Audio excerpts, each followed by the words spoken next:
வேலைக்கிழமை காலையில 5 போலீஸ் கீழே வந்து இல்லாட்டாலும் நிறைய பைக்ல வச்சு கூட்டிட்டு போனேன்.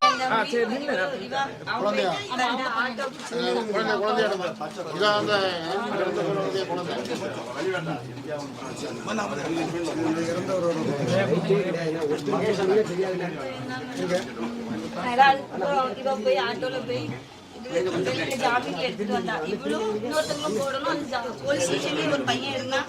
அவன் கிட்ட கொடுத்து போட்டு எடுத்து வெளியே கூட்டிட்டு வந்துட்டாங்க. அவன் வரும்போது அவங்க கையில போனை வாங்கி வச்சிருந்தாங்க. வீட்டுக்கு வந்து ஒரு மத்தியானம் போல இவன் போனுக்கு ரைட்டர் போன் பண்ணி ஒரு புதுசான போனை வந்து வாங்கிட்டு போச்சு அப்படின்னாரு. என் தம்பி போனாம நான் போன் வாங்குறதுக்கு போன் பண்ணி எங்களுக்கு எந்த தகவலும் சொல்லலை. 6:30 போல என் தம்பி ஒரு போனை போட்டு என்னை இன்னைக்கு ரிமாண்ட் பண்ணியிருக்காங்க. ட்ரெஸ் எடுத்து வை அனுப்பி நான் இப்போ வரேன்.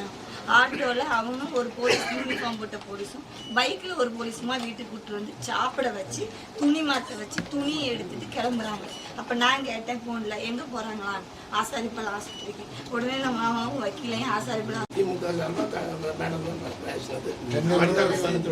கேள்விப்பட்டு தான் உடனே